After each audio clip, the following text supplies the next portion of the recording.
Today is Monday, March the 30th. Many of you will be back to school today, and yes, from home. Some of you have already been doing that. And whether this is really different or whether this is normal for you, part of following Jesus is finding contentment right where you find yourself. And while you're still at home, we at 2819 Followers aim to cheer you on. And let me just encourage you, don't give up. I'm Pastor Dave, and as always, let's get to it. In Psalms chapter 43, we again see the psalmist having this conversation with himself as he pushes through to trust in God. At the beginning of verse 5, he listens to his heart. He listens to the trouble.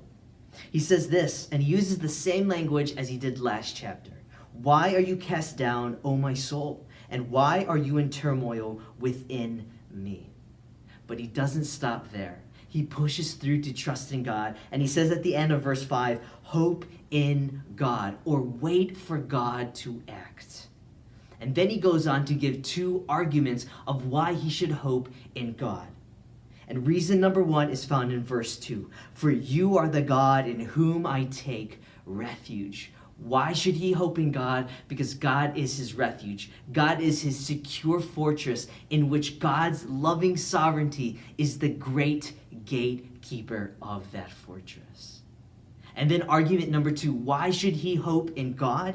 Because God is his exceeding joy. In verse 4, to God my exceeding joy that surpasses anything that we think that will satisfy us or bring us joy or delight. It is God alone. Look, you and I are going to face a lot of difficulty coming up. Maybe even today in your remote school learning, or maybe even recently in the extension of our stay at home. And it is in those moments where we must take the example of the psalmist and apply it to our life. And take the truth of who God is, that he is my exceeding joy, and that he is my fortress, my stronghold, and then we speak that to the way that we feel. And this is part of how we trust God. I hope you were able to watch a service online yesterday. What was one thing that God spoke to you specifically about?